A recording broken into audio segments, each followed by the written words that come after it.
Sekilas terlihat sama ya, tapi sebenarnya sangat berbeda. Ini bukan cuma soal rasa, tapi juga cara memasaknya.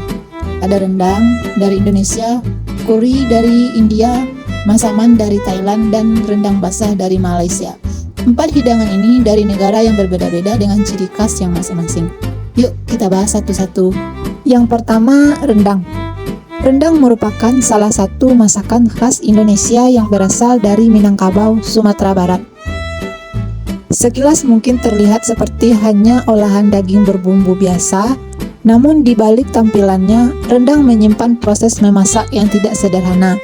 Minimal dimasak 8 jam agar dagingnya empuk dan rempahnya lebih terasa. Daging dimasak perlahan bersama santan dan berbagai rempah pilihan seperti bawang merah, bawang putih, jahe, lengkuas, kunyit, daun salam, daun jeruk, dan santan.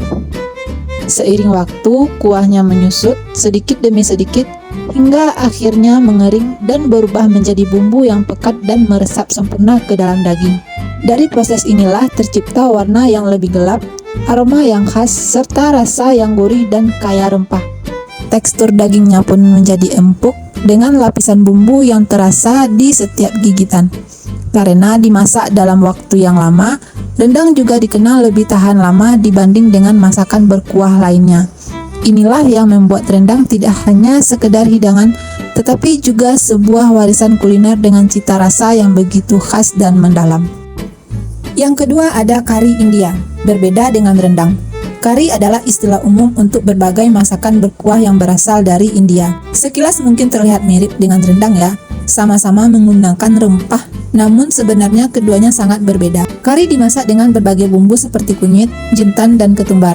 Lalu dipadukan dengan daging sapi atau daging kambing atau ayam atau juga sayuran. Ciri khas utamanya adalah kuah yang tetap dipertahankan sehingga terasa lebih ringan dan berlapis di lidah.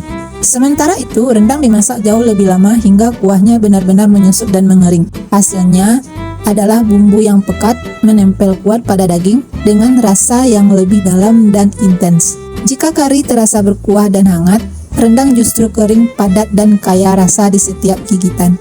Inilah yang membuat keduanya tidak hanya berbeda secara tampilan, tetapi juga memberikan pengalaman rasa yang benar-benar berbeda. Lanjut kita bahas yang ketiga, yaitu masaman Thailand.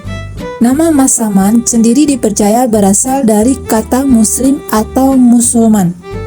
Karena hidangan ini dibawa oleh pedagang muslim ke Thailand pada masa lalu, dari sinilah masaman berkembang dengan perpaduan rempah khas Asia Selatan dan cita rasa lokal Thailand. Masakan ini mendapat pengaruh dari budaya India dan Timur Tengah. Jika dibandingkan dengan kari India, masaman kari dari Thailand memiliki rasa yang lebih lembut. Masaman biasanya dimasak dengan santan, daging, kentang, dan kacang, serta rempah seperti kayu manis dan kapulaga. Kuah kentalnya terlihat lebih creamy. Rasa gurihnya sedikit manis dan tidak terlalu pedas, sehingga cocok untuk banyak orang. Teksturnya pun lebih lembut dan ringan di lidah. Inilah yang membuat masaman kari terasa berbeda, perpaduan budaya dan rasa dalam satu hidangan yang unik. Yang terakhir ada rendang basah dari Malaysia, yang sering dianggap sama dengan rendang Indonesia. Padahal keduanya memiliki perbedaan yang cukup jelas.